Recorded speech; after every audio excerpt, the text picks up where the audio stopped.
Maryland's starting formation. At the top of it is Rodrigo Neri, a freshman that is coming into this program as one of their top recruits, and the Terrapins having to replace a ton of offense from last season. They'll rely on him heavily. And for the Pitt Panthers, Albert Thorson on the left side. Only 3 goals for him a season ago. He looks to have a rebound season for Pitt this year in a team that was starved for offense a season ago. What an exciting matchup we have here tonight. So much talent on the pitch, kicking off the new season. We're going to see where these two teams are at. Panthers all in white, kicking from left to right. Maryland Terrapins coming in here. Red, black, red, going from right to left. Beautiful night at Ambrose Urbanic Field in Pittsburgh, and a very large contingent on hand.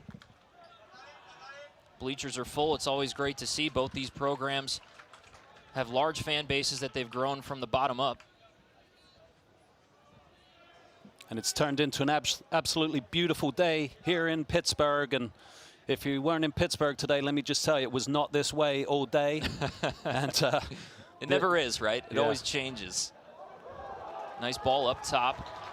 This is Mamadou Tall, new to the Panthers this season, number 12 in white. And Pitt will keep possession. He's one of the guys to keep an eye on tonight. Freshman, hails from Dakar in Senegal by way of the Kiski School. And he's a talented young man, going to look to really stretch things out for the Panthers, help them get vertical quick and create danger up in the opponent's box. Tall had a couple of goals in the exhibition game against George Mason. This ball into the box, slapped around over the crossbar, and there was Tall. Yeah, and you saw there, he got right after it right away, and look for him to do that. I was watching him during the warm-up, and he was hammering balls and pretty much all on target. So he's definitely got a nose for the goal tonight alone. And Miguel Bertrand tried to get on top of that ball. You wonder why he didn't just fire it to the net. Tall has a ton of speed. Maybe the most speed we've seen at the top of the Pitt formation for a number of seasons. We'll see how these teams are able to settle into their game plan. It's going to be really interesting to see how the first, 5 or 10 minutes of this plays out.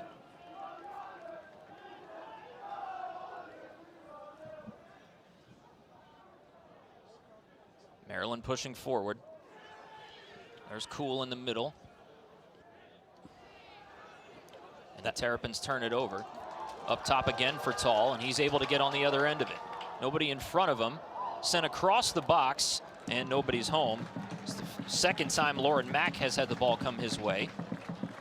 Big Ten goalkeeper of the year last year. A lot of pressure from Pitt early on.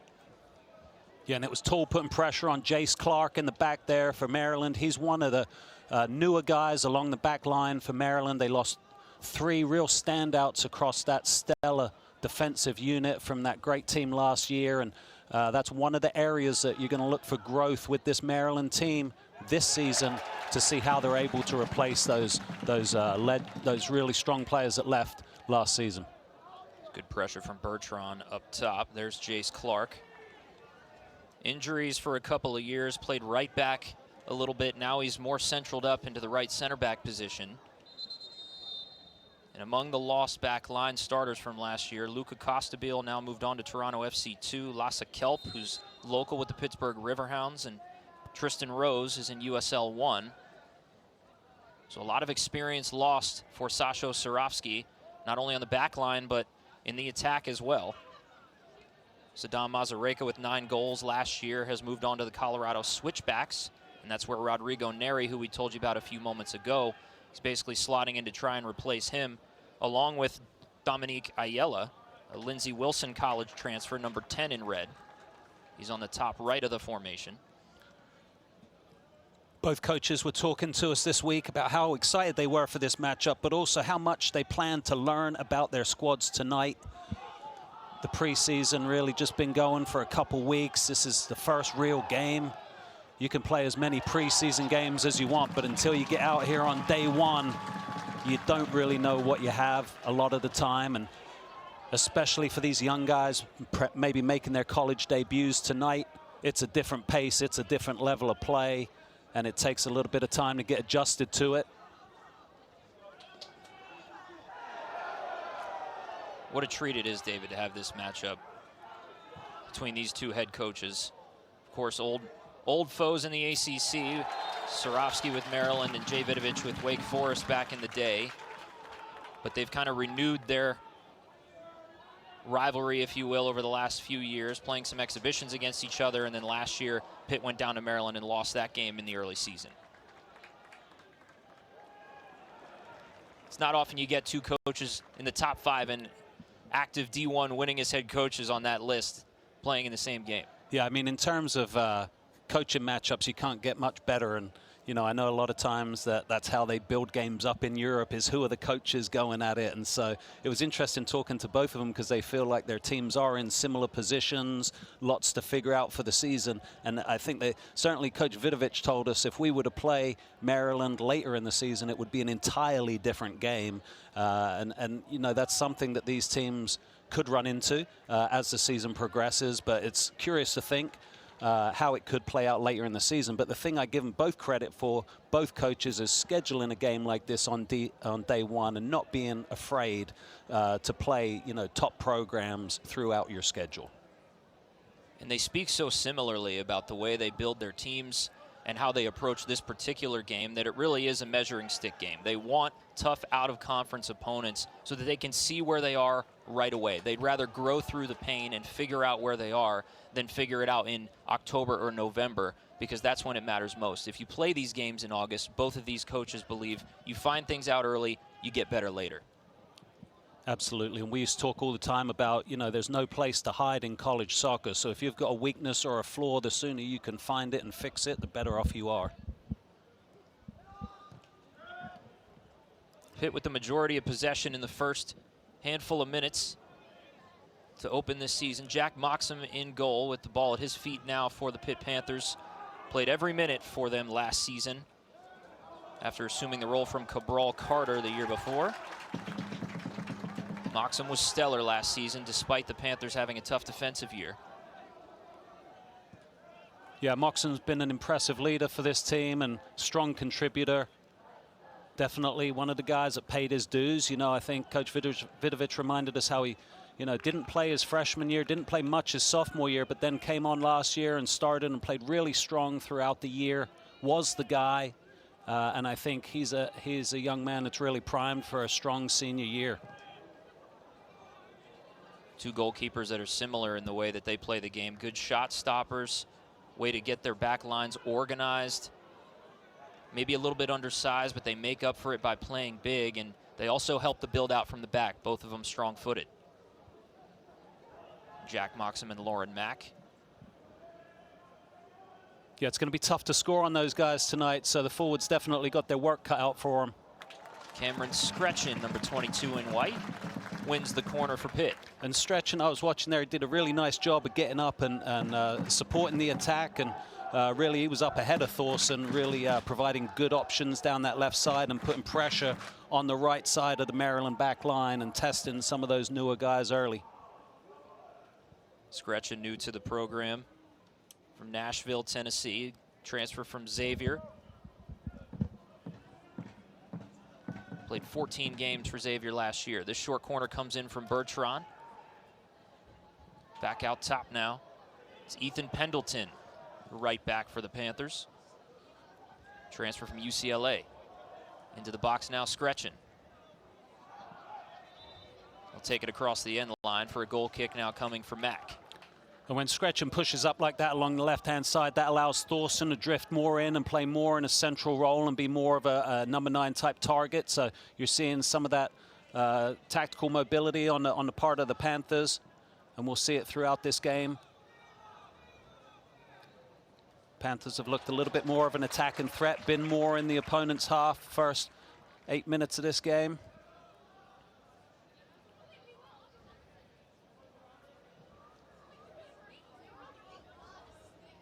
Caleb Grabfelder has been really fun to watch him make his way into this team and become a player for them. It's got to be hard to transfer in from another school, especially a rival of sorts.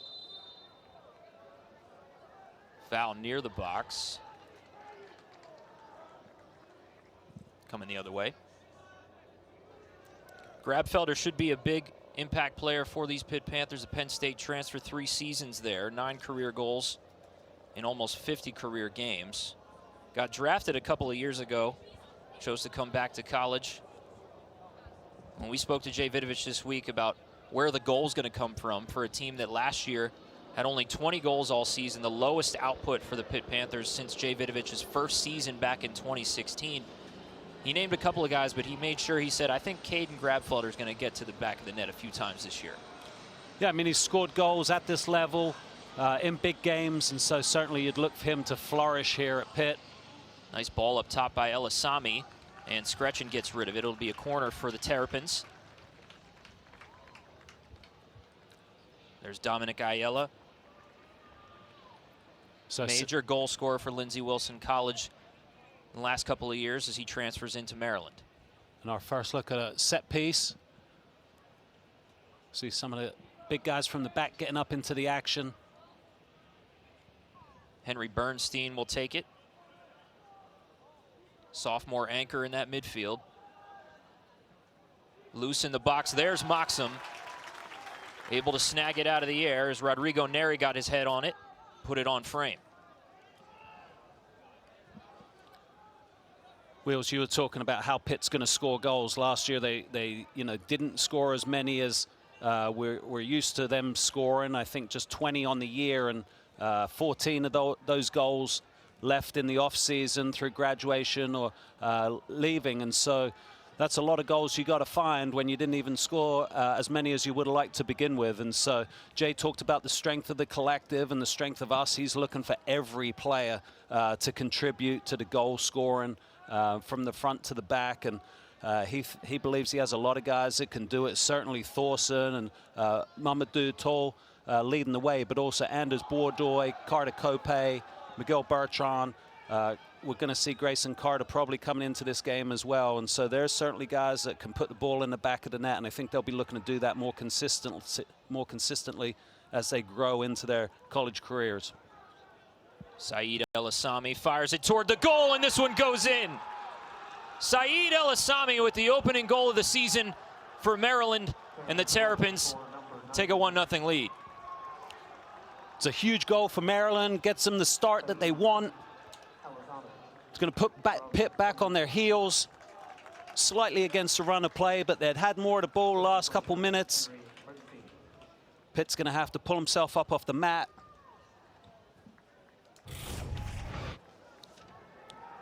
Let's take a look at it again. Maryland working it down the right-hand side. Elisami just taking a rip from outside, able to find a way through to the far side. And it just has eyes on it and finds the corner, goes to the right side of the defender. Moxham can't stretch out enough to get it, and it's in there. Maryland has the lead and an all-important first goal in any contest. Great start from Maryland. It came in, they've absorbed the pressure of the first 10 minutes. Pitt had more of the ball, looked like they were settling in well, and then boom, all of a sudden, just like that, Maryland jumps on them, and now Pitt's going to have to respond. First collegiate goal for Saeed Elisami, the freshman from Panama. Came over to Maryland in the spring, showed his quality around the net for Sasho Surofsky and the Terrapins, and it shows up on opening night. And great combination play, too, to get out of pressure by Jace Clark and Henry Bernstein to find Elisami near the top of the box.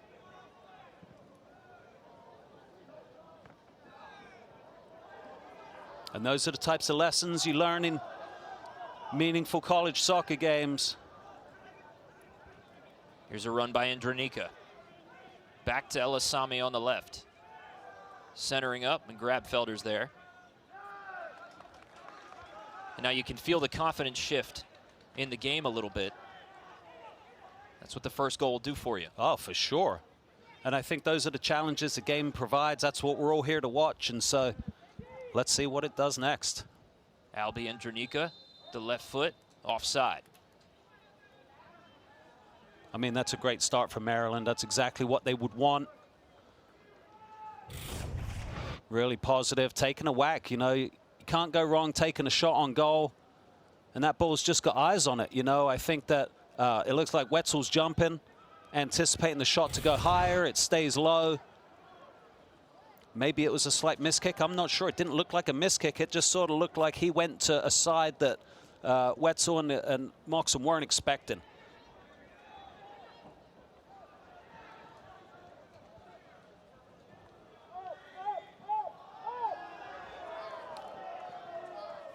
And this is such a great challenge for both of these teams now. And, and that's the excitement of the season and what it brings. Every game presents its own challenges.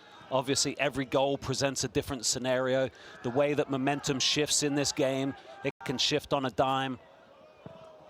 And you got to seize it back, and I think that's what Coach Vidovic in this scenario is looking to see from his team. He's looking to see how they react when they don't have the ball, how they react to getting punched in the face, and how they're able to pull himself up off the mat.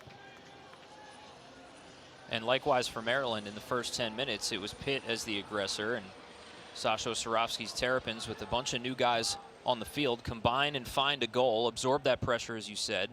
This is part of why Maryland was resurgent last year after a down year a few seasons ago. They only had 4 wins back in 2023, and they've built back up.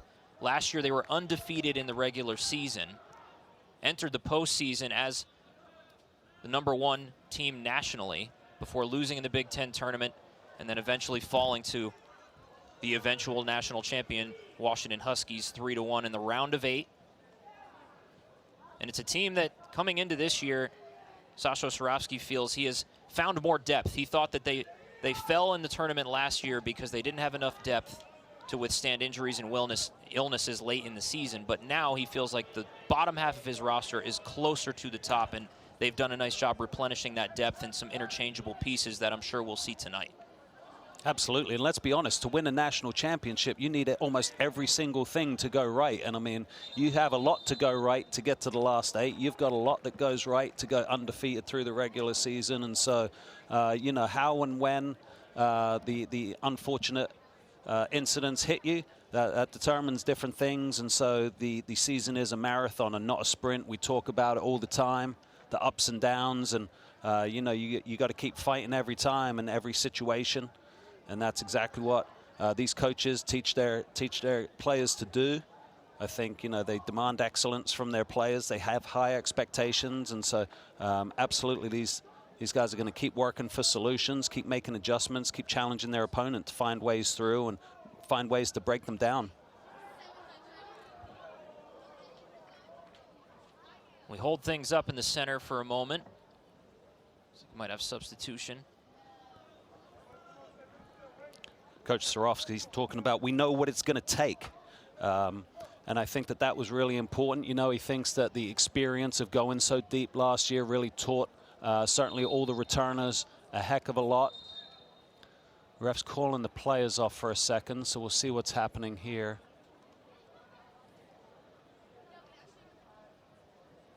Well, Lagrasso is headed off. He seems to be suffering through something.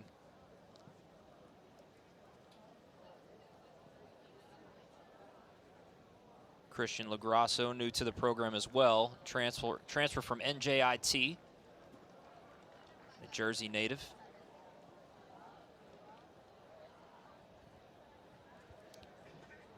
It does look like specifically Lagrasso perhaps struggling with something. And I'm not sure if there's anything, with the field or with the conditions. Obviously, the referees are having a chat about something.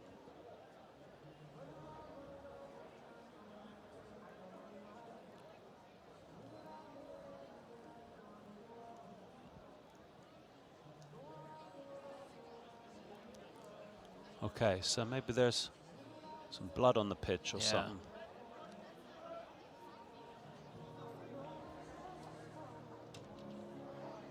While we have a moment, Kevin, I would like to wish a happy birthday to my daughter, Sylvie. She's 16 today. Oh, how about that? Happy birthday, Sylvie. Did you have a party? We went out to dinner the other night, had a nice dinner. Where'd you go? Narcissi, up in the very nice. Winery. Very Lovely. nice, classy. Yeah, very good. For sure. That's good. Happy birthday, Sylvie. Also, happy birthday to our illustrious producer, Jason Earl. Gerald, happy birthday. He's a great producer, great leader of a great team here at Pitt Studios. We're grateful to them for their support of these broadcasts. And that's something I've never seen. So, you know, they covered that well as well down there in the control room. Never seen somebody come on the field and wipe the turf off before. It's interesting. Okay, so we're going to get back to playing some soccer. Maybe, I don't know. I don't know what's going on here. Hey, one thing to mention in terms of stoppages is that this year in college soccer, both teams get 2 challenges. And so we may see more stoppages as coaches are able to call for challenges. So we'll see if we get some tonight. Yeah, that's a new add to the game. And of course, the college soccer game keeps evolving and trying to get closer and closer to matching the world game. Of course, coming off the World Cup, and everybody had their exposure to VAR if you're not used to watching soccer globally. And we're going to get some of that in the college game as well, but they limit it to 2 coaches' challenges per game that you don't get back, whether you win them or not.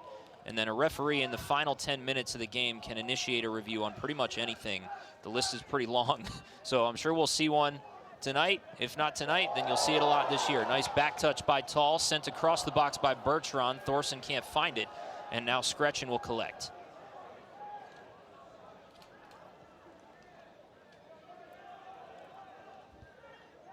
Pitt looking to get forward a bit more. Some nice build-up play there. I want to see if they're able to take charge of the midfield, how they're able to look to attack. We see they have been going heavily down this left-hand side. Challenging the young back line of Maryland. Asking questions, that's for certain.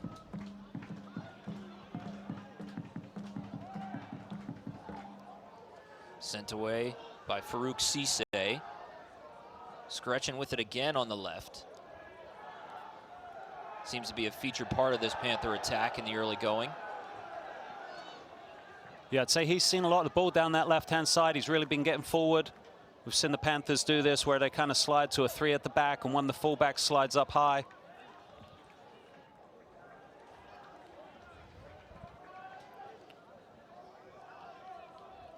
There has been some good battles in the middle of the park. Coach Sarofsky handing the ball off to Scretchen there. It looks like Logan Oliver has come on, number 6 in white for LaGrasso. Ball batting around.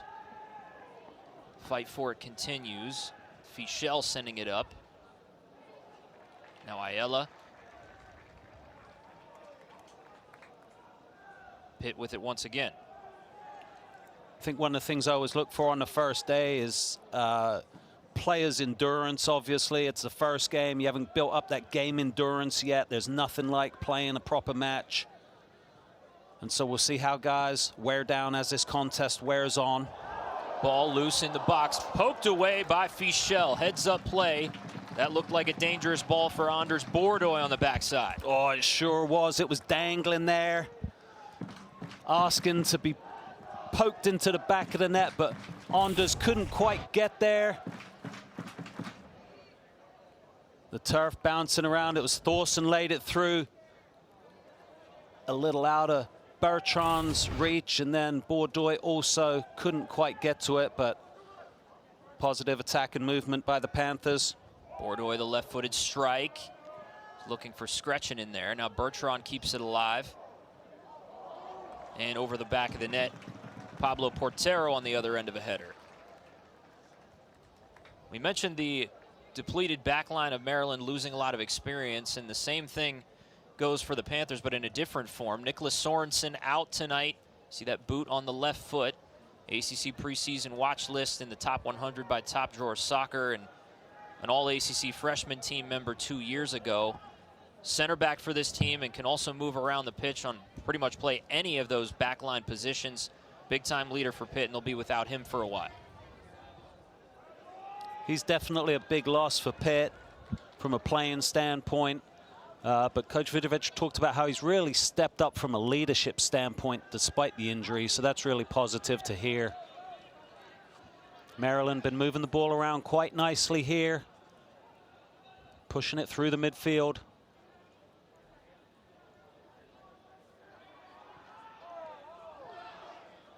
Scretchen fighting with Endrika.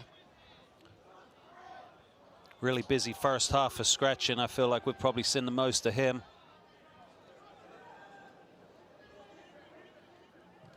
Fischel directing traffic, now out to El Ashami, the goal scorer tonight.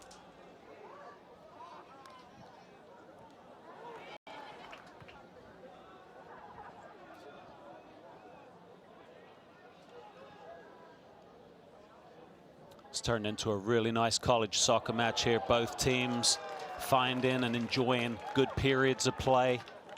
Maryland obviously got the lead. They'll be happy to continue to absorb and pick their spots, control when they can, get forward quick when the opportunities present. Miguel Bertrand, nice ball up top for Bordoy with space. Pressing up to Mack, nice coverage by Fischel. What a play by Lilian Fischel.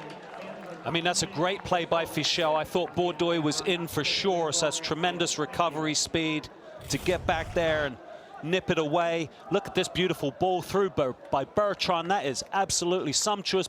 Bordoy getting onto it, takes a touch, but can't get the shot off his foot quick enough before Fischel just snipes it away. Great defending. And credit to Mack as well, coming off his line to supply pressure and maybe make Bordoy think twice about firing that one. Gave just enough time for Fischel to catch up. He's shown his speed in multiple instances tonight. Yeah, it's a great point about the keeper too, because, you know, getting off your line quick and making yourself big and closing down that angle, it definitely puts the pressure back on the striker.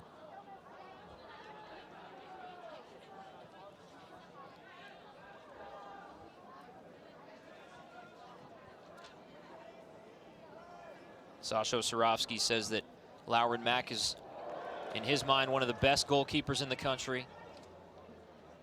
He's on the United Soccer Coaches goalkeeper to watch list, just one of 8 guys on that list. Great feet, and he plays big. And he's already 6'1", so you start playing bigger than that, that's a pretty sizable German. Came up through Freiburg. So he's got good experience under his belt.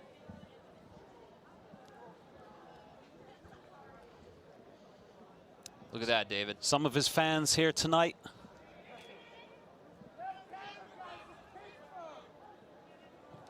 Shot on goal, this one far right, or far left, excuse me. So maybe that's something we're seeing in the game plan to Maryland. That's the second time we've seen a poke from 25 yards out. The first one went in the back of the net, so you can see there when there's an opportunity to take a rip from the top of the box, Maryland is not shy to do so. Bernstein seeing the opportunity and taking a poke. Now Pitt will look to bring it out.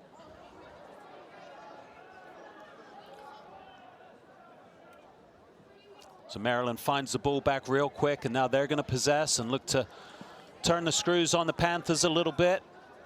We'll see what Cool does to bring the ball out. Fischel pokes it forward.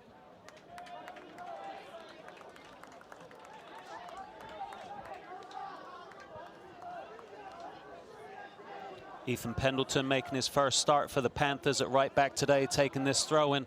He was with UCLA last year. And so just a sophomore, I believe this is his first college start, because I'm not sure he made an appearance for UCLA. And so first piece of college action for Ethan Pendleton.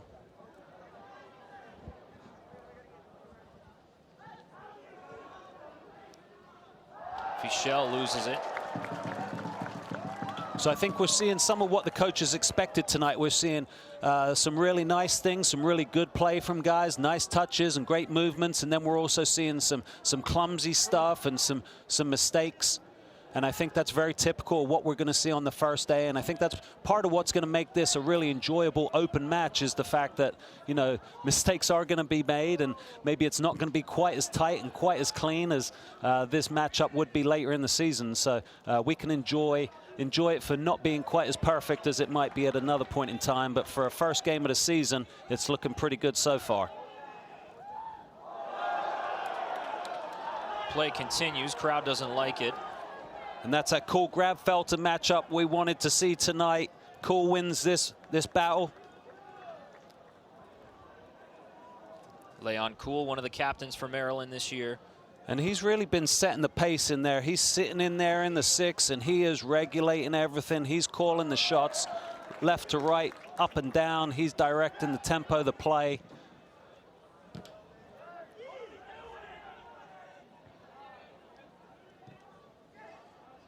Cool with it now, sends it into the box. There might have been a handball there on Ayala, but... Well, there was certainly an attempt at a handball. No But... And Fichel's came up gimpy on the other side of the field and kind of worked his way back to the center and eventually hit the deck. Let's take a look at this cross, and maybe a handball, maybe not. Let's have a quick look here. It actually looks like their arms got a bit tangled up. I thought at first he might be like trying to handle it, but I actually think Scretchen had a piece of him a bit and was kind of throwing his arm up there. They're joking about it now. I was thinking though,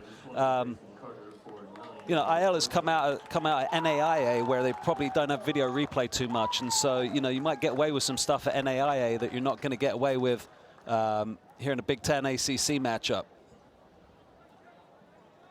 Ayala with the assist on the Elisami goal. Now Fichel's going to come off the field. That's a shame. He's had a really bright start. His start left back here tonight. Made the biggest defensive play so far for Maryland in jumping in and stopping Bordoy from getting a shot off that was quite potentially going to be the equalizer. So good shift for him, and hopefully he's okay and going to recover in time for the next match. So now number 5 in red, Yubomir Popovic, will step in at the left back position. Popovic getting his first taste of action. Maryland substitutions entering 19. Marco Wright for Honey. Rodrigo Neri. Popovic, a 2-time JUCO All-American, so think about that depth that Sasho Sarovsky has brought in. Rocket Rita has also come on, and Marco Wright as well. It's basically a line change for Sasho. Rita on the left wing spot. Comes in on this play as Moxham will snag it on the backside. We talked to Coach Sarovsky this morning.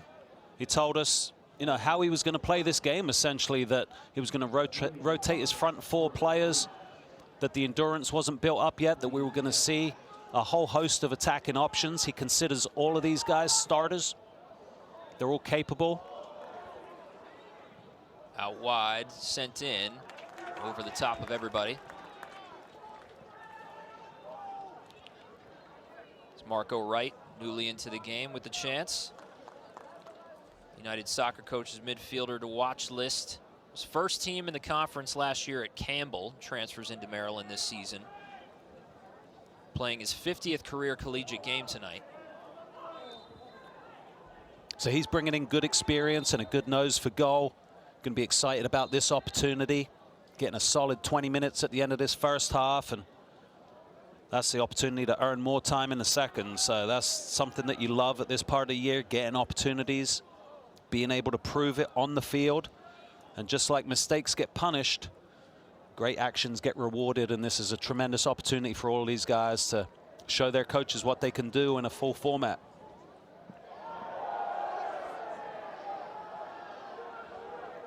Crowd wants another foul. They play on. This one goes off of Clark. Great crowd on here tonight. It's great to see the fans coming out to support college soccer. I think that's one of the testaments to Coach Vidovic and this Pitt staff and program, the way that they've built up the fan support. Sent in by Scretchen again. Bordoy. Pitt with a lot of time on this side of the field, but not much to show for it yet. Yeah, and I think if you're the Panthers, you want to test Popovich over there. He's just come on that left side, so that's an opportunity. Rocket Rita showing the speed up the left side.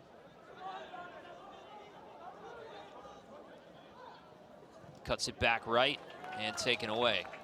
Good poke at it there by Pablo Portero. So you can see that's an opportunity for Maryland, being able to bring on fresh legs and challenge the Pitt back line. Work some matchups. You see Rita against Pendleton there. That's going to be a matchup that Maryland is going to look to see if they can take advantage of, maybe a speed advantage. Rita with great quick feet. Was late getting into Maryland camp because he spent time with Philippines national team. And so he is coming in the season, maybe late to join the team, but certainly in form. Grabfelder with a nice intervention there to kind of turn Maryland away.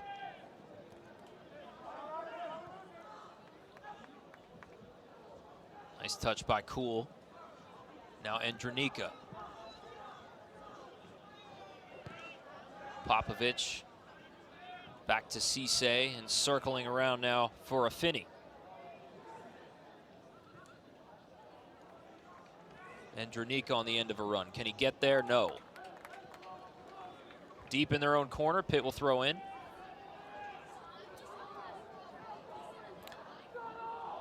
See Grayson Carter's come on the left-hand side. Looks like he replaced Thorson. So it's our first look at the season for Grayson Carter. We'll be seeing if he can make an impact for Pitt. Maybe combined with stretching down this left-hand side, but first Pitt has to win the ball back.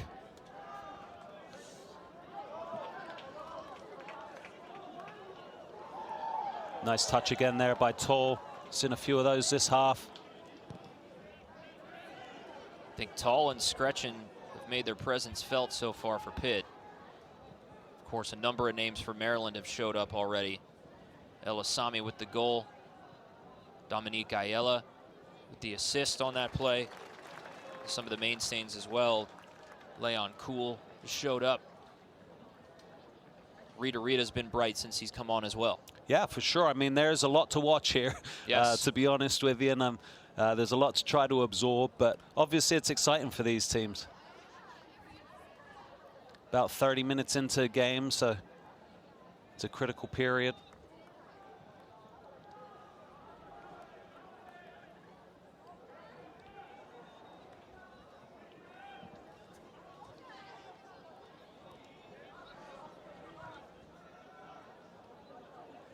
David, there's been some misplays throughout this game, but to be quite honest with you, it doesn't quite feel like an opening night game. It feels like we're about a month into the season because there's been some good combinations along with it. Yeah, for sure. Nice back touch there by Rita. Sent in, poked up, and Moxham didn't have to make a play on it. That ball was bouncing around in the box a little bit too much for the Panthers liking, I would imagine. Then there was a spin touch that came off the back there. It looked like it almost went in the top corner. Yeah, Grabfelder had to slide in, and maybe not the best play to slide toward your own net in that situation. Yeah, but I think that just shows where, you know, Maryland is looking to turn the screws on the Panthers right now. They've put on fresh legs. They're getting the ball forward. They're moving. You know, this is where if you're in your first start of the season, you're starting to huff wind a little bit more. Popovich sends it in, punched out by Moxham. Pitt tries to counter. Bernstein was there, still loose. Shot on goal, Moxham saves it, offside. I think the biggest thing I've seen in this phase of the game is Maryland getting more of the ball through the midfield and starting to have more meaningful possession, attacking with some real intent. And I think for the Panthers, they need to be able to possess the ball more from the back to the front, through the midfield. Really look to establish their midfield more. How about Cisse on that play, knowing that he had a player in Andronika behind him with the little back flick of the head. Well, you talked about how, impressive and complete these teams look right now. It does look cohesive, but, these groups have been working together since the spring for a lot of them. Yeah, you get some new players in the summer, but a lot of your groundwork comes together in the spring, and I know that both coaches reference that, how you build culture in the spring, how you really develop your identity, and I think that you do see some of that coming out now. And while, yeah, there's new guys getting mixed in, there's some guys that they've really been excited to play this game for essentially 8 months at this point. And this is the time to really start to put it together. And now you have essentially, 20 or 25 opportunities to put it together and see how consistently you can do so. Look at Tall bursting through the middle there on that ball. Cool cleaned it up. Yes, he did. Nice burst of speed from him as well, but you can see that's the type of ball that the Panthers maybe need a little bit more of this year than they had last year. There's a foul right outside the top of the box, so good opportunity for Pitt coming. But the point about Mamadou Tall and the speed that can really extend the field for Pitt. Yeah, I mean, he really had a different gear there to everybody else, it looked like. Is that the first foul of the game? Was this the first free kick, Wheels, I feel like we haven't had too many whistles. There was one other, but it was inconsequential. Yeah, I mean, there's been some challenges going in, and the ref's been letting them play, to be honest. You see there, he says Scretchen gets all ball, and then the response is a foul, so that's a good call, but good job by the ref to let him play there, and he's done that a number of times, so I can appreciate that. Finney with the foul. Good battle there on that side. We've seen that all night. J.C. Rivero, the official in the center tonight. Tall looking for a goal again. This one goes wide left. Best chance of the night for Pitt. For sure, got his head on it and got it on target. Mack was able to push it away. Good service in from Bertrand. Tall's able to head it down. Wetzel's following up, but it just spins away. Mack's able to push it clear. Couple more subs now for Maryland coming on. Pitt will take the opportunity to send a couple in as well. So reinforcements arriving. Certainly guys feeling the effects of first game. Alex Housecrite comes on for Tall. Elisami, the goal scorer tonight, exits. So Dennis Kalanzi come on for Maryland, and Carter Cope, the freshman from Moon Township, comes on for Pitt.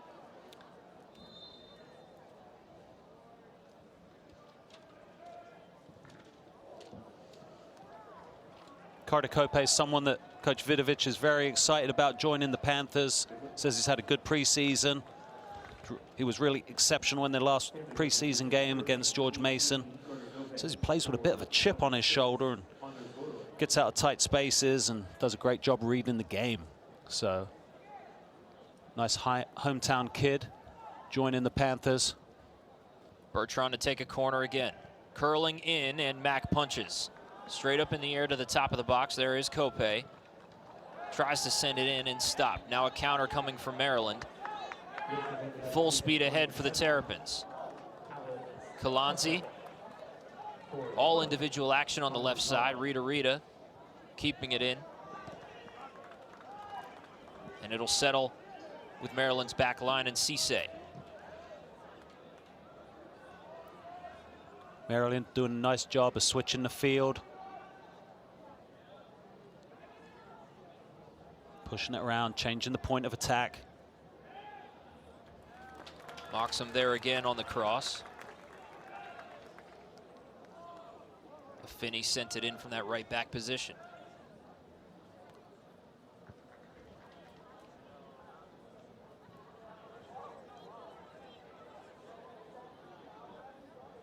Gavin Wetzel wearing the armband.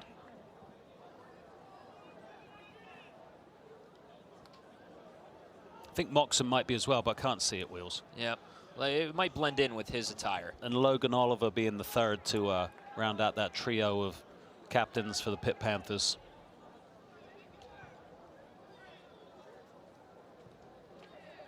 Captains for Maryland in the early season: Leon Kuhl, Lauren Mack, and Albion Dranica.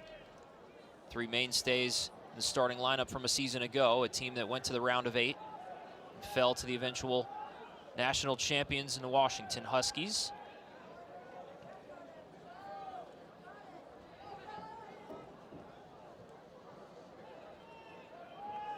You forget those teams played each other in the regular season because the Big Ten and really all of college athletics is wacky these days, coast to coast.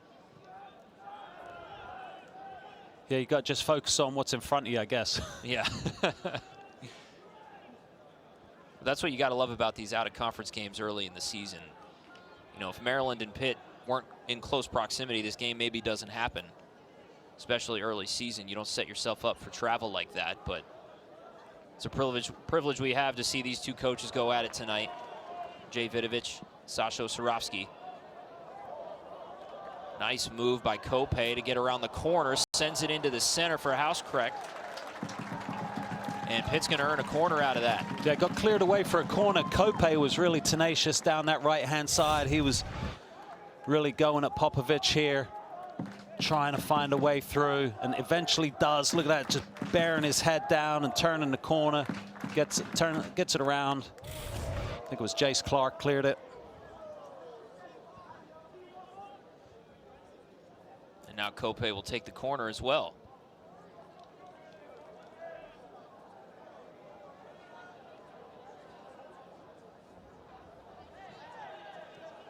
Comes in short to Bertrand. Poked out by Rita.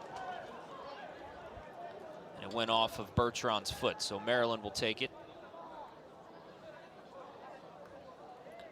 Rita looks like one of them guys that'll just give you fits. I'm sure I'd be having nightmares about him if I had to try to defend him all night. And he's on the same side now as Kope and Pendleton, two guys that have very limited college experience. You think he's licking his chops right now? Spent the summer with the Philippine national team. I mean, attacking players are generally always licking their chops. True story. But yeah, you got to love the battles and the matchups, trying to find a way through.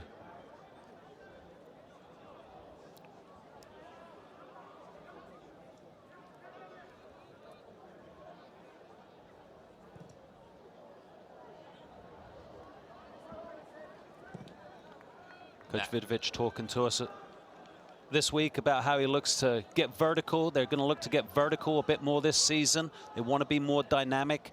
We talked about how 20 goals last season, that was not enough for the expectations of the Pitt Panther team. And so I think they're going to look to be more dynamic in attack, get forward quicker. We've seen them look to get up the field quicker.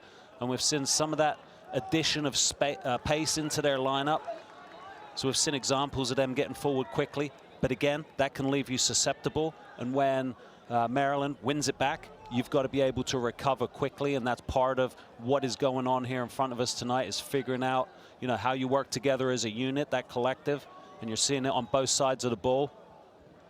The other thing you're seeing is because the players' endurance isn't there yet, you've seen, you know, a great number of changes already this half. And so that's one of the challenges of this game and of, you know, the early season, is building that chemistry in real games with your teammates, and, you know, learning what a guy's looking for, what through ball to play, when, that look that you're trying to get. And so there's a lot of chemistry that's being built throughout this contest as we speak.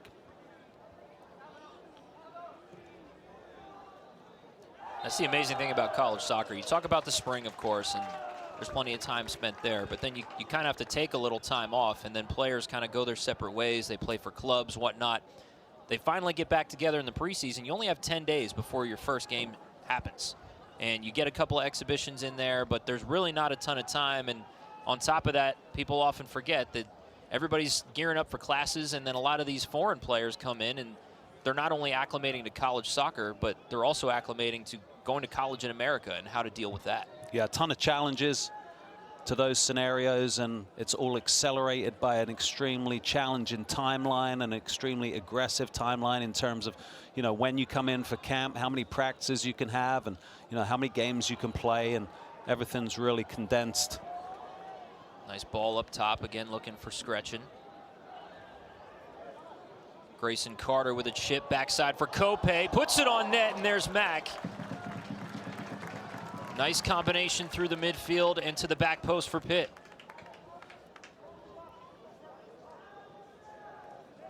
Just to wrap up that conversation about the condensed schedule, we are going to touch on at halftime some changes that look like they're coming to the college landscape. So they look like they're going to have a real positive impact, and we'll talk about them when we get to halftime. I think in television they call that a tease. Nice job. Cheers, Wills.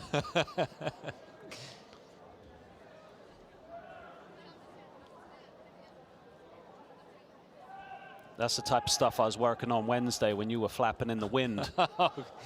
Okay. Coach Vidovic was wondering where you were. I was wondering when I was going to get flack about that. You know, some of us need, our attention is required in other places. I'm only one man. I can't be in multiple places.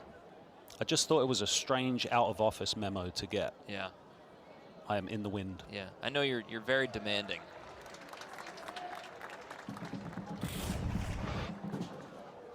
Can take a look at Grayson Carter. Look at that touch to play it into Kope. That is gorgeous.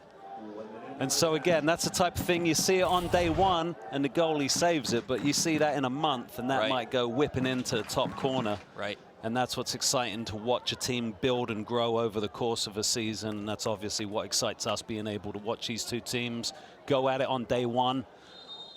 But I think what I like about what I've seen from both teams is that the ideas are there. You know, sometimes you can see in these early season games some tentativeness. This one's sent out by Maryland. And you don't see that from either team. Both teams are heading for the net. They want the opportunities, and they are trying to combine. There's not a lot of individual plays going on. They are combining for effort and for chances. That's always a bright sign, I think, for both coaches, that they could be encouraged about it. But I'm sure both Jay and Sasha, when they hit the locker rooms, are not going to be pleased with a million things. What did Jay say to us this week? That even if his team went 16-1, he'd still be angry about the loss. Absolutely. That's the type of guys we're dealing with out here tonight at Ambrose Urbanic Field. Jay Vidovic and Sasha Surofsky, good friends, longtime foes in the ACC, now not out of conference. As Maryland's moved to the Big Ten and put it on the map, and do so in a relatively short amount of time has been incredible, and it's just been really impressive to watch. And each one of them described the other as one of their best friends in the game, and obviously they played each other a bunch over the years, but they have so much respect for what each other has done. And Sasha Surofsky was telling us just today about when Jay Vidovic had left Wake Forest, he went to the Portland Timbers 2 for a little while, and then once he left Portland, he was trying to figure out what he wanted to do. He came down to Maryland and spent a few days with Sasha. They had a couple of coffees together, watched some training. This ball batted away by Mack. And this will be a corner for Pitt. Scratching with the chance. But I love that story because it just showed the camaraderie between the two of them. And then eventually Jay Vidovic decides to go to Pitt and do what he's done over the last 11 years. So the bond those two have speaks volumes, and it continues now. Yeah, it's really impressive to see. And I bet that the relationship Jay has with Sasha is perhaps one of the reasons he took the Pitt job, to get back in the ACC and take on his buddy and see what he could achieve. Bertrand can't handle it. Coming the other way. Here goes Alasami again. Head of steam, taking on Pendleton. Taps it with the back foot. It settles. They'll send it back to Affinny. Both teams got to lock in real quick here. For the Panthers, you cannot give up another goal right now to this Maryland team. That would be real trouble, I think, for Maryland. Certainly they're going to look to see if they can turn the screws on this Pitt team right now. Seems like they've come out with a good head of steam. Pitt's going to need to put their foot on the ball and try to establish some possession. Build through the midfield. I think that would be an area that they'd look to improve upon in this second half. While they did get forward, they did get vertical, I don't think they really were able to capitalize through the midfield. Grabfeld has been impressive for Pitt in the midfield. Cool, as expected, for Maryland has been really strong. Al-Assami with space, tries to poke it past Maxim, and he does. Goal number 2 for Saeed Al-Assami on the opening night of his college career, and the Terrapins go up 2-0. And he has just taken advantage of his opportunities. They are presenting themselves to him, and he is capitalizing. And that young man is having a great game here tonight. 2 goals. We just talked about it. It was going to be a very, very difficult thing for Pitt to concede a second this early in the second half. And they have done just that. Maryland has been able to put the pressure on them. You see they're able to get the ball moving forward. Bernstein through the midfield. He's able to pick out that ball up top to El Said. He just pokes it, gets it in off the post. And that is just a lightning quick strike. Look at that ball through by Bernstein. That is incredible. One look up, gets a shot on target. The post gives him a little bit of luck and kisses it into the net. And that is an excellent start for Maryland to this second half, and they have imposed their dominance on this game right from the start of the second half.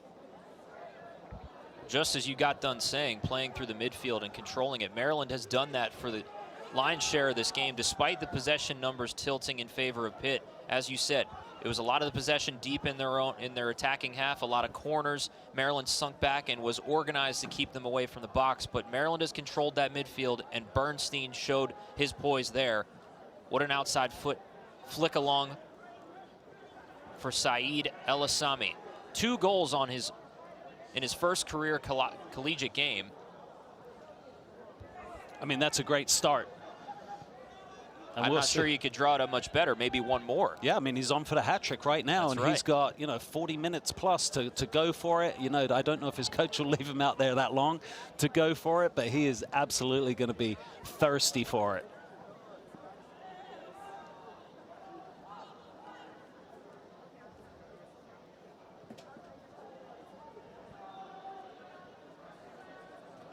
I think for Pitt, it's obviously an area of improvement. They've given away 2 goals that I'm absolutely sure they will regret, and a few mistakes along the way that have allowed them to happen. So, those are notes, things to clean up. I mean, that is a great play by Maryland to get that through. That ball by Bernstein is incredible. And the finish, that is so difficult. And as a striker, just being able to put that on target, get it on frame, and good things will happen. And you see there, shot hits the post, but it hit the right part of the post because it's on target, and you give yourself a chance to score a goal. That is a tremendous finish.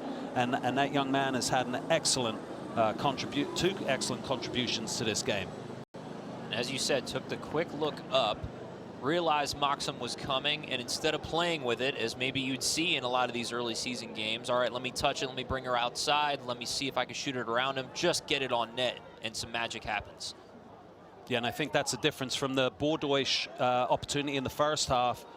He wasn't able to get that quick shot off on goal. The defender was able to get his touch in, but similar sort of opportunities there, and you see how one went and how the other one went, and that's a type of outcome that impacts score lines on games. So now Pitt has to regroup, giving up an early goal in the first half and the second half. First half goal coming in the 12th minute for Al-Assami. Second half goal coming in the 48th minute.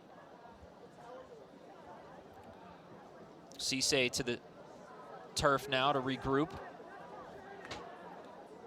Looks like he might have taken a little knock there along the way, and Maryland's looking ready to make a change. Casey Price jumping around, getting ready to come on perhaps. So if you're Jay Vidovich and the Panthers now, how do you refocus yourself? Obviously 2-0 is nowhere near out of reach, but how do you chip away at this? Yeah, I mean, I think you have to prevent mistakes. You got to stop Maryland getting through your midfield and pushing balls forward. So I mean, I think for me, obviously Bernstein made a tremendous pass, but you got to try to stop that pass getting through, or you got to try to make sure that you're stopping the striker getting the shot off. But he was the other side. The striker was the other side of Oliver. He was already in behind him, and the ball was so perfect that a lot of the hard work had been done. The ball was so beautiful in that Saeed was able to just slide it in towards the goal, got enough on it to give it some juice, and the post did the rest of the work. So Saeed El-Assami, 2 goals.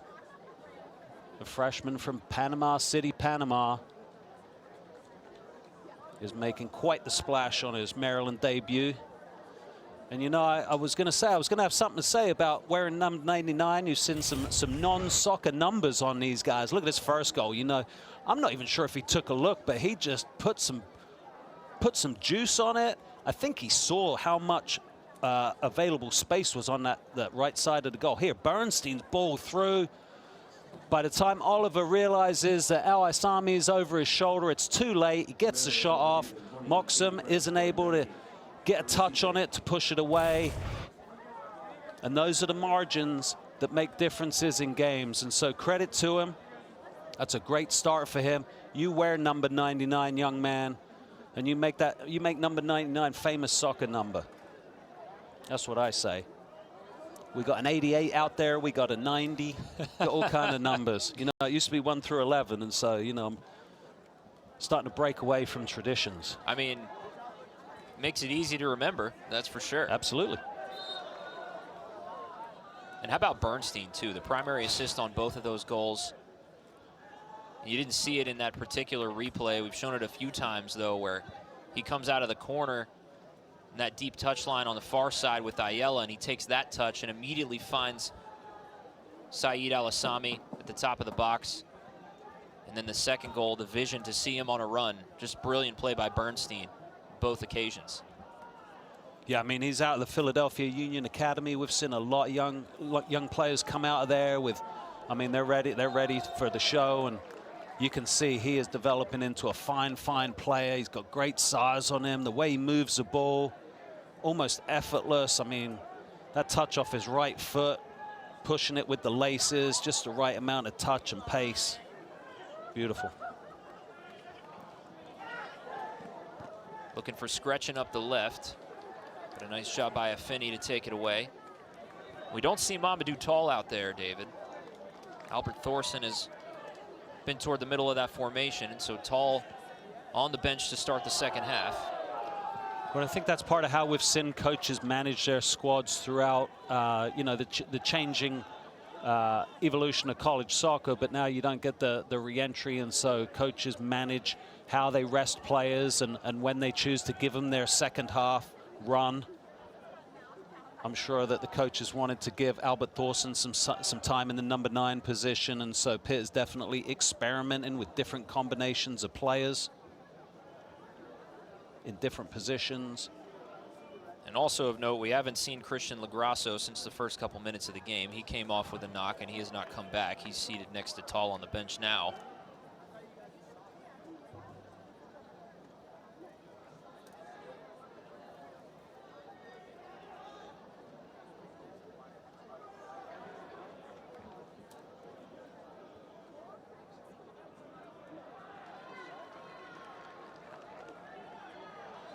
This ball stays with Pitt. I just want to say about Lagrasso earlier that when he got injured, I thought maybe they were cleaning blood off the field, but I think maybe there could have been a different type of fluid come out of his body that needed cleaned up. Gotcha. Understood. Things we've never seen before, or I've never seen. Well, that's why they needed the Sandman to come out. That makes sense. That makes sense. Or is it the Sawdust Man?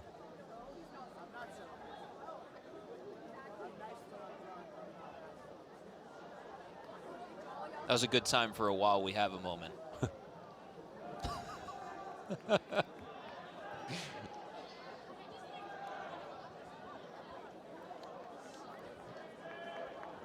Nice ball out wide here.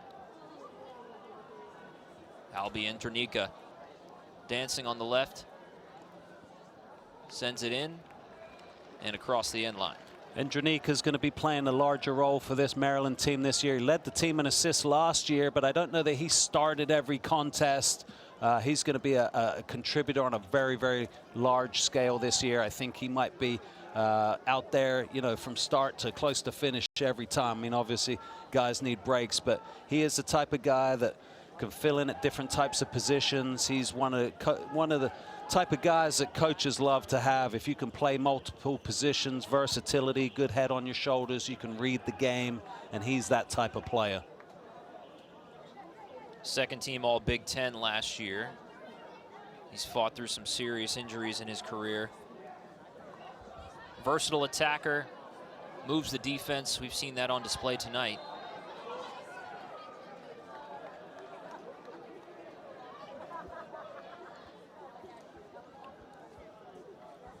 Being able to provide assists is so underrated, but for every assist, that means there's a goal. So, you know, when you're putting up 8 assists, that means, you know, 8 people have put the ball in the back of the net based on your work or your effort, and that's quite the contribution.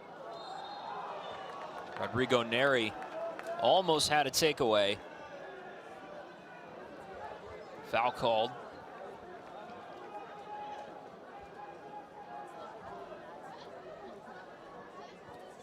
I have been impressed with Maryland tonight. I mean, I didn't know what to make of the expectations. Obviously, they come in as 7, but also, you know, they're only returning a handful of starters, a lot of young guys making their, whether it be collegiate debuts or Maryland debuts tonight or their first college start. And I think that they've been a really well put together operation. I think led through the midfield by Cool and Bernstein, but a lot of contributing players and a lot of activity up top, some nice rotation of players. Bernstein and Cool, the anchors of this team through the midfield. I know you've been impressed with both of them in different ways. Bernstein with a couple of assists, so he pops up on the stat sheet, but Cool's done a nice job of moving things forward for this team tonight. Yeah, Cool's been a bit more of the regulator and Bernstein a bit more of the mover, but both of them have been making things happen. From a matchup standpoint, we were curious how Pitt's midfield was going to do in this contest, in this battle. Pablo Portero, 21 there, playing more of the holding midfield, distributing. Jace Clark not happy with Pablo in that moment. Caden Grabfeld also in that midfield, playing the number 8 position. And Miguel Bertrand has been playing the number 10 position. At least that's how we started it. And we've seen those guys working in and through different positions within that midfield. But it's been a good contest. Coach Vidovic talked to us about the challenges that his midfield was going to have in this game. He knew that they were small and potentially not quite as strong and fast as some of these Maryland midfielders. And so he knew it was going to be an uphill struggle for him. He talked about the fact that a lot of coaches describe their midfields as engines. He described his as brains, and he talked about he wanted to see their decision making and, you know, how they were able to read situations and how they were able to set the tone of when to attack and when to attract. Talked about collective intelligence, finding the second ball, and so I think that those are areas that they've had some wins and losses in the midfield tonight. And they'll be looking to grow those guys in those positions, obviously. Coming back to the storyline of starting the season against Maryland, it's been a tough challenge for the Pitt tonight. And I think that we've seen kind of a bit more experience in that midfield of Maryland, and I think that's made the difference. And obviously the finishing of Saeed Al-Sayami.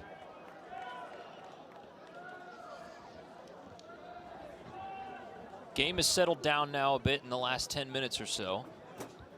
Basically since the Al-Assami goal. Bit back and forth through the midfield. Here's a run for Pitt, sent forward now. Thorson on a run. And a nice job by Ljubomir Popovic to send it away. Lovely recovery speed there. You know, you thought Thorson might have a jump on him, but Popovic was able to find his next gear and recover. Nice move into the box, and it misses everybody, sent out the other side. Bertrand, some good footwork in the box. Bertrand's a player for this Panther team that I'm looking to see how he can step up into this number 10 position, this number 10 role for the Panther team. You see here the skill, he's able to burst through Maryland, get the ball across. Yeah, it hit the crossbar wheels. Thanks to our crew for that replay. I thought it came off the crossbar, and I really appreciate that replay. So you see there Bertrand, he's desperate to make an impact for this Panther team, and he's on the cusp. And moments like that, so close. And I think as he's able to continue pushing and growing this season, he's going to find more of those opportunities, finding the back of the net for him. Yeah, I did not catch that on first glance from up here. Thought it just missed everything. The other thing with Bertrand, his brother Bruno's joined the team this year too. That's so right. They're not twins, but they do look pretty similar. Jay Vidovich said you can tell they're from the same family, but they have completely different personalities.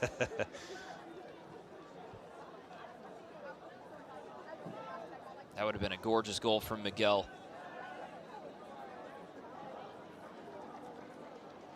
Ethan Pendleton still out there at right back. I didn't know how much time we might see Josh Harden get tonight, but Pendleton got the start, and he's played quite well out there, going up against a couple different attackers for Maryland. He's definitely been tested and responded. And now here comes Bertrand. Out wide for Scretchen. Scretchen's been quiet since the early moments of the first half, where he was popping up quite a bit. Logan Oliver now hollering out to his teammates, wondering what they have going on here. Portero up top now for Scretchen. Thorson on a run in the box. Scretchen settles it at the end line. Portero and poked out by Maryland. Good challenge by Oliver. Couple nice balls by Portero there. Didn't quite have the end result, but you can see how they're looking to just dink it over or find a way through, find a connection. Certainly probing right now. Nice touch by Grayson Carter and taken back by Jace Clark. Beautiful individual plays by each man there. Out wide for Ayala. Centered up, nobody there. He's looking for Endronique on the backside, or perhaps Neri, who was bearing in on Moxham. I thought he might have been looking for the back of the net, actually. Yeah? Yeah. Here's Carter on the other side. That's a nice touch, little back heel nutmeg. That's not easy to do. Decent recovery there by Clark to win it back, though, so well done. Both players seeing flashes of brilliance. Carter, we've seen those flashes. I know the coaching staff are looking to see more of that and more continued growth from him. For Jace Clark, you know, we've talked about this young back line for Maryland, and he's one of the guys. He's had a good performance tonight. He's held strong, and I think that, you know, from Maryland's perspective, they have been tested. They have been bent but not broken so far, and Pitt's going to continue to look for ways through. Still plenty of time left in this game, but, you know, they need to change the momentum, because right now Maryland is happy to sit back and kind of let this game play out and eat time away. And so for Pitt, you know, they're entering kind of a critical period to start trying to turn the screws themselves and see if they can get themselves back in this one. Farouk Cisse has gone off that injury earlier, and Casey Price has come on. But talk about the possession numbers in Pitt's attacking third, and they've been significant. 37% of the time in their attacking direction they've had possession, at least in the first half they did. And that's a testament to that Maryland back line. Jace Clark, 18 games played last year on that back line, played right back. This year he's moved inside. And the new back line for Maryland's been impressive tonight, well organized. Yeah, and there he is trying to keep Thorson away. Thorson looking for a way through and a connection. Looking for Bertrand at the back post, just out of his reach. But again, you see both sides of the action, and as much as Thorson's looking to find a way through, Clark's doing everything he can to stop him and make it difficult for him. And that's what these games are all about, you know, when you start getting tired legs and you know, you start getting a tired brain, keep working. That's what all these guys are going to keep doing. That's a challenge, finding your consistent form and being able to put it all together.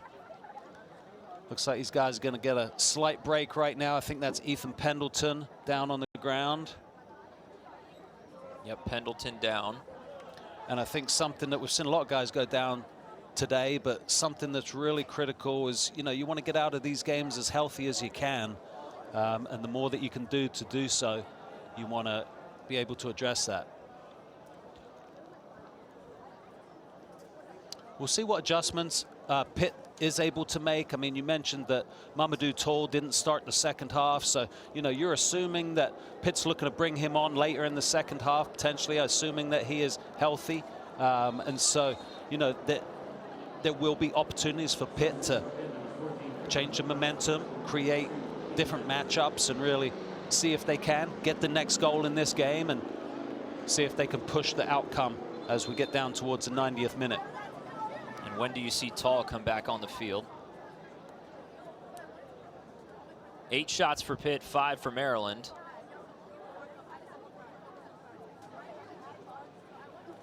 Moments for Pitt, but not many that are amounting to anything real on frame.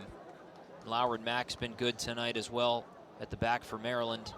But this was the struggle all of last year for Pitt. Something they're looking to correct this season is trying to find the back of the net more often. Just 20 goals for this team last year after scoring 40 the season before. Last year is the first time they missed the NCAA tournament since 2018. This program turned into a national powerhouse with a couple of college cups over a 3-season stretch.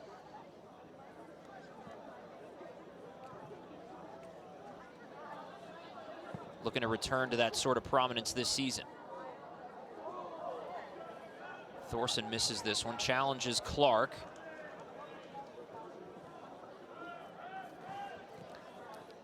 See, LaGrasso has returned to action, and he's playing right back. He replaced Pendleton.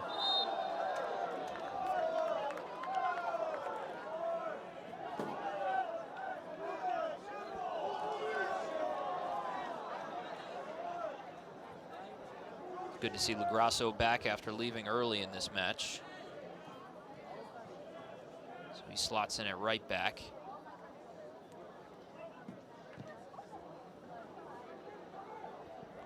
I love the experimentation that goes on, and, you know, playing guys in different positions, what the game presents. You got to plug guys in. Portero couldn't keep it away. Grabfelder, a shot into the hands of Mack. That was on target. Yeah, nice rip there. Good build-up play by the Panthers. Grabfelder switched his feet really well. Like that, got the shot off on his left. Portero, has played more of a role in this second half. Seems to be finding more of the ball and distributing a bit more intentionally. Neri and Wetzel getting into it. LaGrasso comes over for reinforcement. Play continues.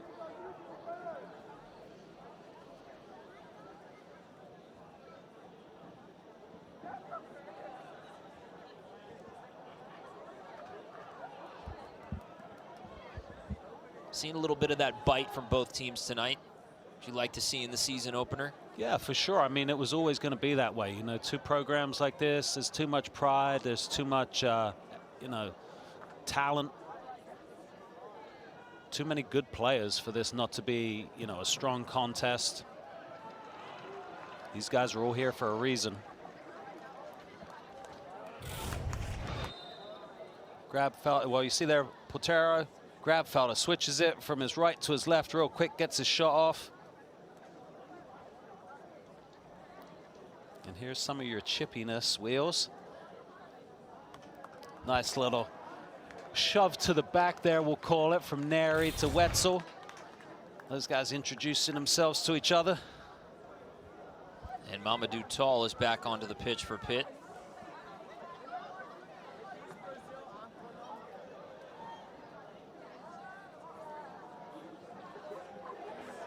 Grayson Carter also off.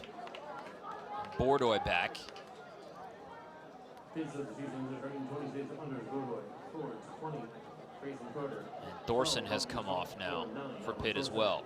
So Jay Vidovich in the last 25 minutes or so of this match opting for speed, taking Thorson off the field.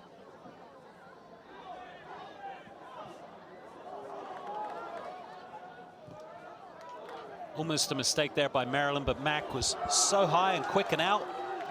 But Tall now maybe over he'll the pay top for of it. Mack, and it hits the back of the net. Mamadou Tall. A brilliant goal from Mamadou Tall. That is incredible. I've just given Mack credit for being out of his box high and quick to save that last play, but because the clearance wasn't as effective as it could have been, Pitt was able to find the ball right back, and Mamadou Tall, who just came back on the field, knew exactly where the goal was, and he was able to lob it over Mack. What an interesting goal. There you see the poor back pass, but Mack is in position to fix it, but the clearance gets shoved right back down their throat, and Tall does a great job holding off two defenders to flick it over the top. That is beautiful. 40 yards out, perfect weight, perfect touch. He knows where to put that. Bounce it off the goal line and into the goal. Fantastic first college goal for Mamadou Tall.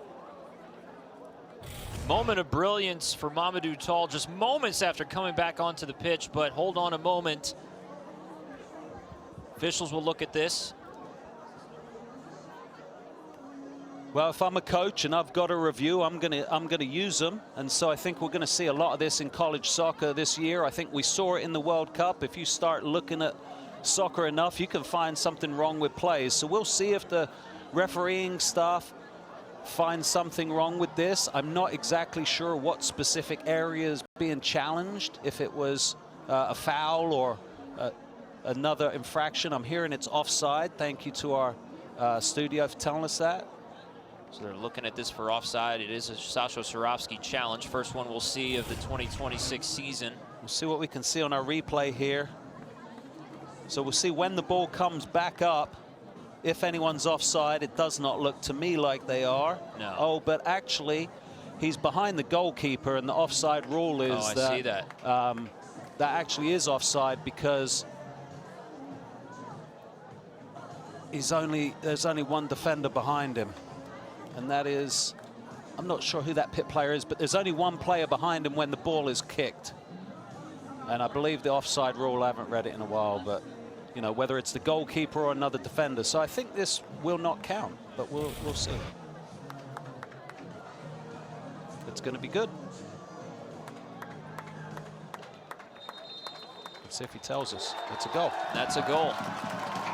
I don't know the offside rule. Maybe it's not like, I don't know. I don't know. Does anybody? I don't know what really? offside is. I don't know what handball is. I don't know what penalty is. Game's gone.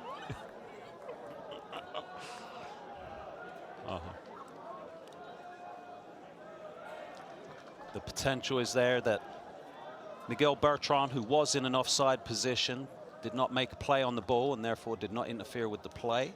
And so it's possible that he was in an offside position but not deemed to be affecting the play. I promise I'll read up on the offside rule before the next game. Well, now you got homework, I guess. I had homework before, now I've just got more. There's so much homework with this job. But regardless, it's a 2-1 lead now for Maryland. The two goals by Saeed Al-Assami and Mamadou Tall for Pitt gets the Panthers on the board for the first time in 2026. And here he comes again, bearing down. Another shot, and it goes wide left. Mamadou Tall, arguably the best player on the field tonight outside of Al-Assami. Certainly been the most flashy. Well, goal scorers change games. They do it in different ways, but Mamadou Tall has been Pitt's best player all night. He's just come back on the field to be entered in the second half. He'll be disappointed he didn't do better with this one. The ball comes in, he gets the shot off, but he's just not able to open up his hips enough to get that shot on target.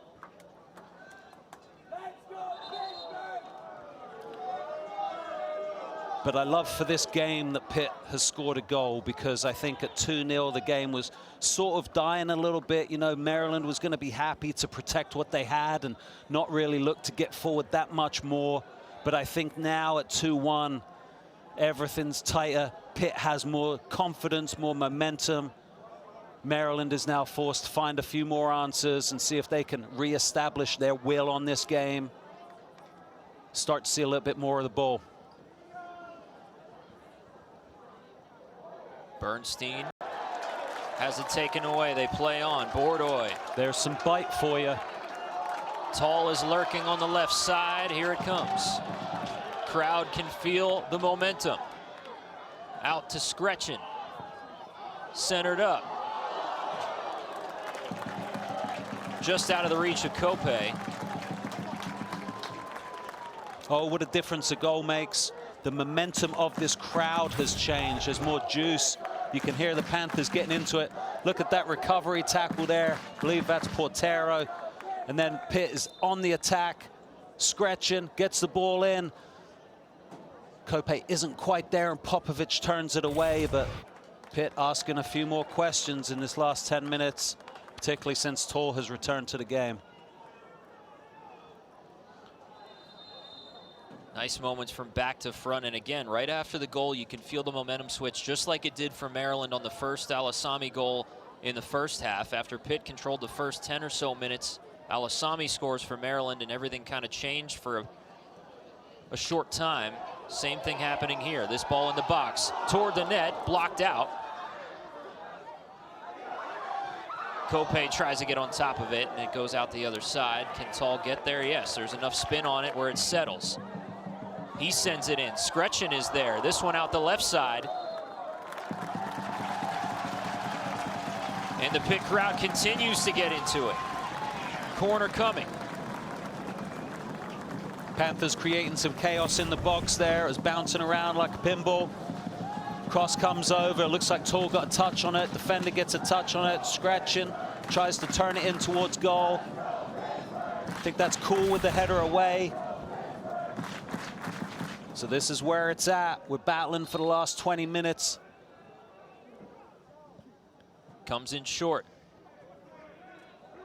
Miguel Bertrand to Grabfelder. Chips it in. Headed out by Affini. There's Lagrasso. Now he's at the back, and he gets rid of that one. Cuts off Ayala. And that's good defending there, because I was just about to say, as Pitt looks to turn the screws and get their second goal, get their equalizer, they may leave themselves a little bit more exposed at the back. And here, this tackle by Lagrasso, I mean, that's a massive tackle, because if he doesn't get there, Ayala's in behind, and Maryland's going to have an opportunity to reestablish their 2-goal lead. And we mentioned the impact that Tall had as he returned in the second half. Now we see Coach Swarovski playing his second half hand, or parts of it, as Ritaria returns, and some of the other impact players, some of the other starters that Maryland has available to them coming off the bench as these coaches develop their depth. Bernstein, Ayala, and Alasami, the three who combined on the first Maryland goal tonight, they exit. So Alasami gives the Terrapins a 2-1 lead and heads off for the rest of the match. Foul on Pitt on Tall there. He's laughing it off. Yeah, he was called for a handball there. He was smiling about it, and the crowd didn't seem too happy, so we'll have to try and get another look at that.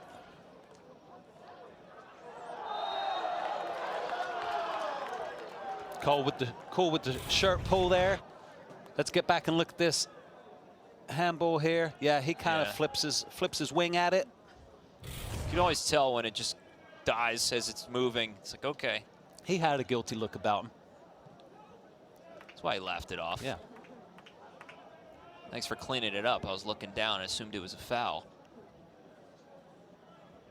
Well, we got a great crew down in the studio, and a lot of people working hard to bring us coverage of this game. So we appreciate it, doing a great job down there.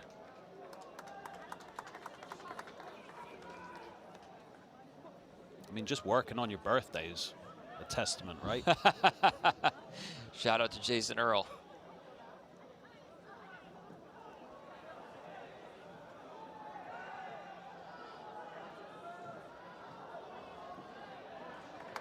Good contest for the ball by both teams there.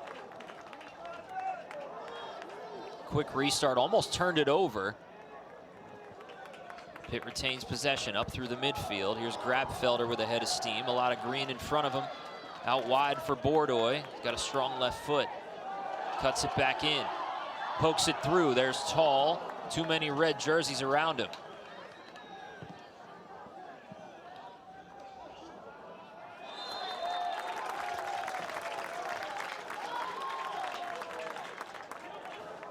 I think the ref's done a good job tonight.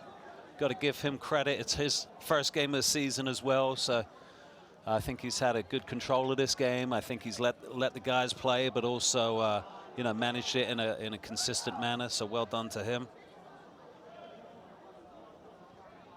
I think for Pitt, their midfield has really put in a stronger performance this second half, and we've seen the results of it. Kope was offside.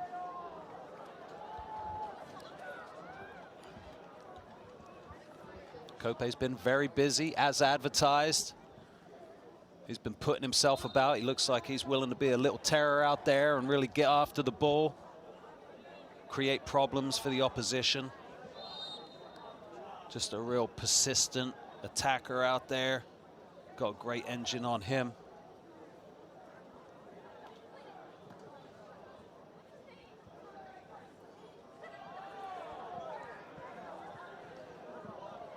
Shot by Neri. This goes out deep in the corner. Pitt will throw in.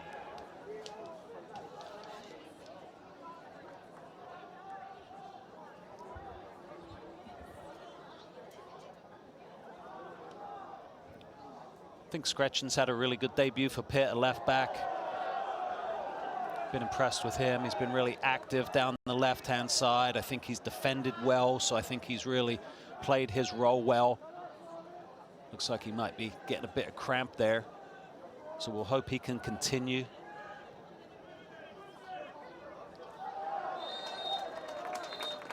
Rita can't keep it in.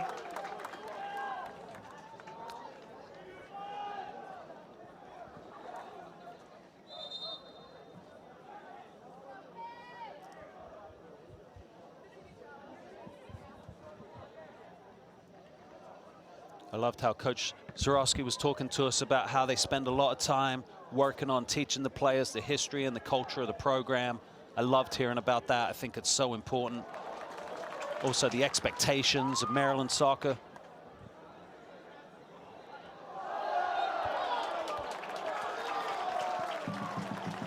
Foul there on Marco Wright. There's Kope again in the mix.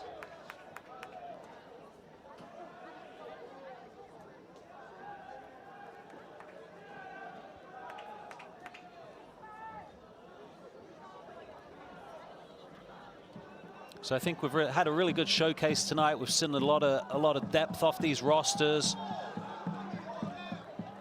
We've seen some exceptional moments. Scretchen working on Endranika.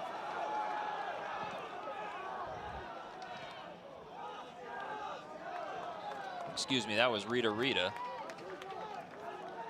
Great work by Rocket. Scretchen's down, and it looks like the cramp is gonna end his evening. I believe Zahir Dyke is gonna come on and try to see out the game at left back in his absence. I know those two have been battling for that left back position all preseason, so this will be a good opportunity for Dyke to come in and demonstrate his abilities. He's another guy that can play multiple positions. And certainly from that left back position, you can look for him to be getting up and down the left-hand side in a very similar way that Scretchen was.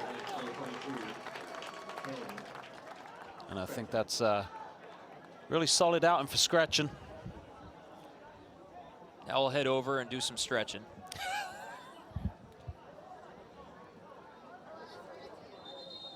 Too easy?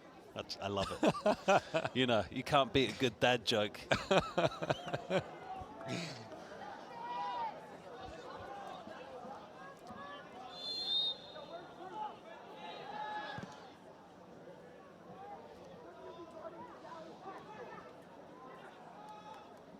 I think for Maryland, this is a huge win to try and close out. You know, coming in the season, number 7. We all know the preseason poll is based off last season, but it does, you know, get you going as a starting point. And I don't know what it means, but I know if you're in the top 25, you want to stay there and move up. In Pitt's case, they want to get into it with a win tonight. Yep. There is a scalp to be claimed, but there's work to be done. Bordoy sends it in. There's Mack. Offside. Man, Mack is tough to get anything by. Seems to just sniff everything out. Yeah, that plays big, I think. You know, I mean, having a good head for the game, the experience. We talk about a lot of these guys coming through Academy Bowl. Going to see this offside again. It's tight. But I think a lot of these players have played a lot of matches, you know, by this point in their careers, and you know, you get a feel for the game. And you mentioned where guys play in the off season. A lot of guys are playing high-level soccer in the off season, and so they work really hard to stay ready, and especially goalkeepers. Mack, a captain for this team, a stalwart, has organized the back line well tonight, and some interchangeable parts even tonight on that back line as Popovich has come in and played a lot of left back. Here comes Neri into the box. Rita giving chase. The Terrapins retain possession. Casey Price has come in at left center back and replaced Farouk Cisse, who had a strong first half and played well into the second before heading off with injury. There's a shot by Zach Harris, turned away by Pitt.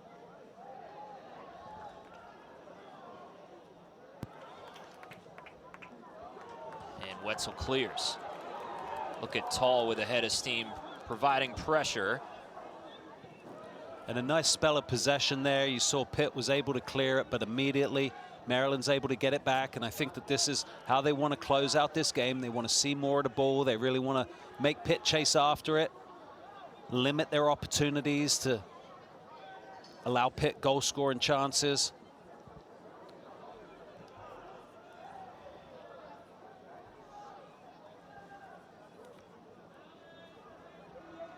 So you see Maryland a little bit happier just to hold on to it, try to create a few more elongated possessions through the Pitt half. Again, you got the tired legs for Pitt. You need to figure out how you're going to score the tying goal. Obviously, you got to stop Maryland from extending their lead, but they're going to try and close this out.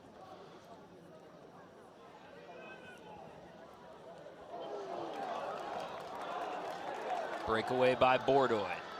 Working on Jace Clark. Jace Clark covers well. He's been wonderful back there tonight. Yeah, he sure has. That's a good job of containing Bordoy there, but Bordoy has done a great job there in carrying the ball 70 yards forward for the Panthers and helping them establish possession deep in Maryland's half. And if you're Pitt, you're looking for opportunities like this to build off and create chances deep in your opponent's half. They'll see if they can find a way into that box, generate a goal-scoring opportunity.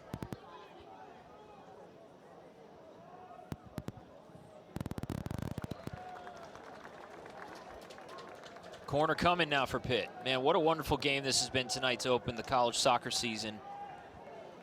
Jay Vidovich, Sasho Sarovsky, some star power on the field as both coaches kind of rebuild their rosters from a year ago, and we're seeing some new faces pop up and prove themselves.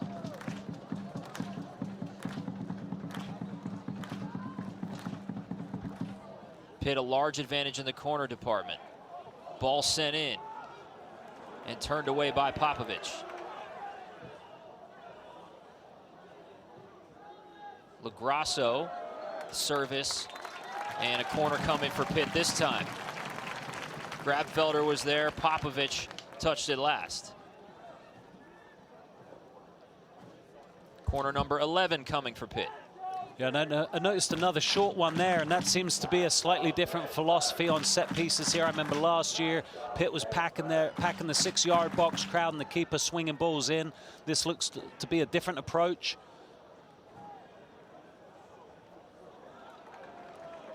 Now they'll take a throw. Seen more of the short stuff, but they're looking to push that into the middle quicker. Maryland keen to sniff it out and not allow Pitt these opportunities.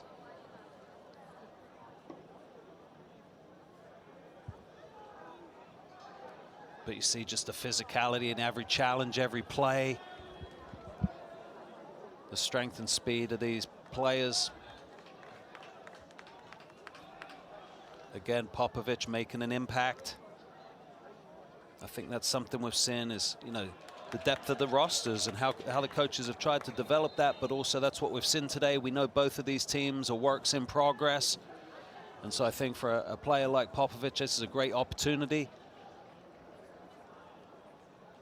And for the coaching staff, so you're looking at, you know, close out, get the result. For Maryland, they want to leave here 2-1 winners. You know, 3-1's fine, but 2-1 winners.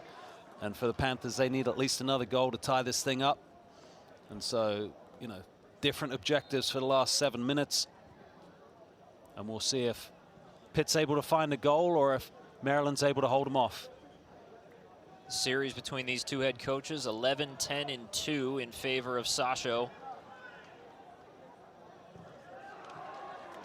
Always close when these two teams coached by these two men get together. Yeah, we've seen their hallmarks all over this game, all over these teams. Crowd wants a handball. They don't get it. Now Rita pushing high.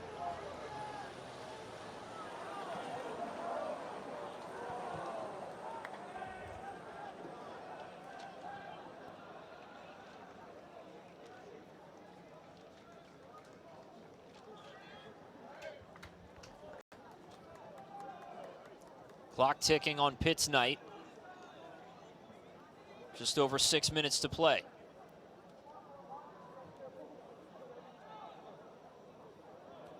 Talked to Coach Vidovic about some of his memories going up against Coach Swarovski. He talked more about moments, you know, he remembered being places, you know, the location of the games and just the mutual respect that they have for each other. Talked about the places and times that they spent together. And really, I think it's more, their friendship is a lot about their similarities, how fired up they get during the contest, but also the fact that they can have a laugh and before and after the game. Out wide, sent in, turned away. Logan Oliver there. Yeah, we saw that in our open tonight. They shared quite a bit of a long conversation on the field before the game tonight. They'll have that competitive edge when the ball is in play, and then afterwards, they'll be friends again. Yep. Both those guys from similar coaching trees, similar mentors. Coach Swarovski, mentored by Bob Ganser. Coach Vidovic by Walt Chiselwitz. Both of those guys were associated. Both those guys coached the U.S. national team at different points in time. Chiselwitz from 78 to 82, and Gansler being the U.S. national coach at the 1990 World Cup. And just their influence. Coach Swarovski played for Bob Gansler at University of Wisconsin-Milwaukee. Coach Vidovic was Walt Chiselwitz's assistant at Wake Forest before taking over that program after his untimely passing. And so these two men have been leading college soccer for quite some time.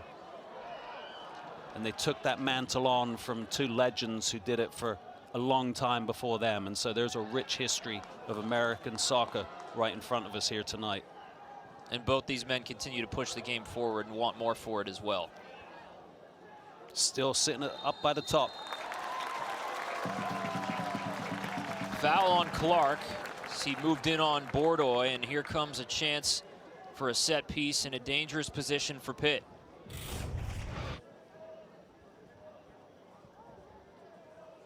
Bordoy winning the foul. He's had some bright moments, particularly this second half. This is the earlier handball that the crowd wanted, and that's pretty clear on Andronika. Well, unless it wasn't a handball. Because what is a handball? Right. Albie maybe getting away with one there.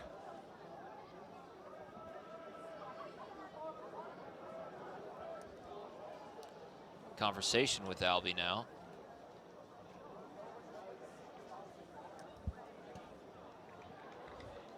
Look at the determination on Jay Vidovic's face there. I think he wants this one. Yeah, I think so. Noah Gassan comes on. 38 hours match. And for Coach Swarovski, this is exactly the type of test you want your team to face right now, right? You want them to face this test and face it and win it, win the challenge. For Panthers, same thing. You've got an obstacle to overcome. You need to score a goal. Can you do it right now? Can you do it in the next 5 minutes? And I think that those are the moments that coaches are really pushing to see what they can find out about their team in matchups like this. And right now we're going to see Miguel Bertrand start this set piece for the Panthers. Three-man wall in front of Bertrand. Bordoy there as well. Here comes Miguel Bertrand, chips it in. Flicked on ahead, still loose. Mack is there. Thought Tall might have been able to get a foot on it, but once again, Lauren Mack, the captain between the pipes for Maryland, is there. Yeah, and that was one from the training ground right there. And again, Mack playing big, coming up with the big play, sniffing it out so it didn't become anything more. And I think one of the questions coming into this game for Maryland was, how's your young back line going to do? And I think they've done tremendously well, and having the strength of old Big Ten goalkeeper behind them has really helped ensure that they have played a confident game and a strong game, and I think that he has really led from the back in that regard.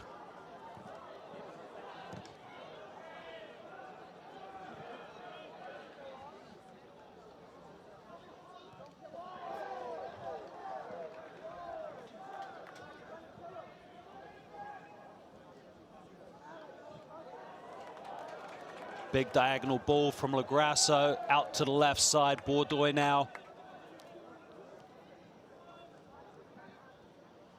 Maryland is swarming on Tall every time he touches the ball.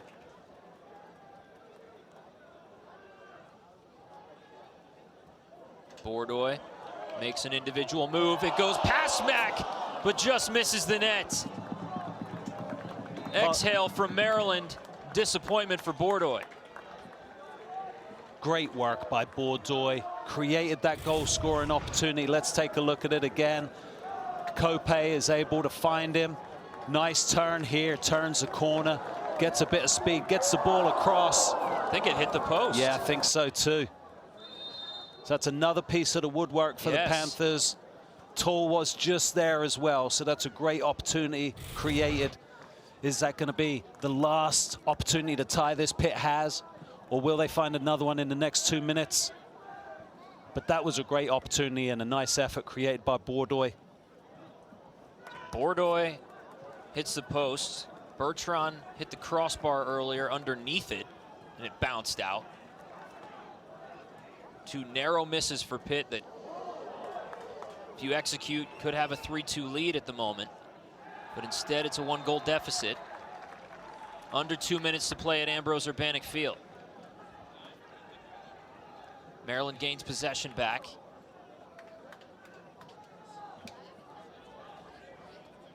Mamadou Tall had the magic when he came on earlier this half. Can he find another moment of brilliance?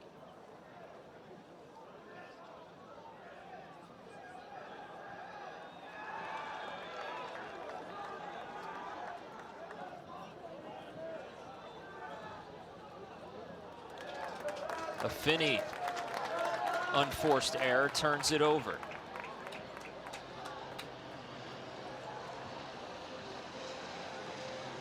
Pitt gives it right back.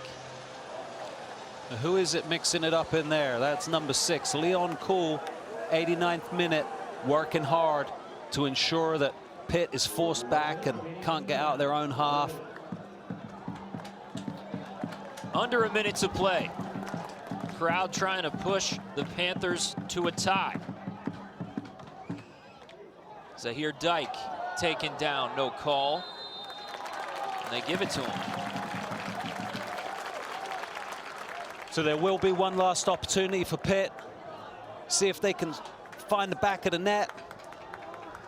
I'll be looking to see if Jack Moxham's looking over at his dugout, see if he can go up and get in the box for this. Most goalies I know want to go join. Can they find a way? Bertrand curls this one to Mack, and it lands in his lap. Put it into a dangerous position, but nobody got on the end of it. Yeah, and I think that's appropriate that Max there with the ball at the end. I think he's made a big difference. He's had a solid pair of hands back there and played big. And that'll do it. Number 7 Maryland survives at Ambrose Urbanic Field. Historically a very tough place to win. Mamadou Tall came on for Pitt, made it a game.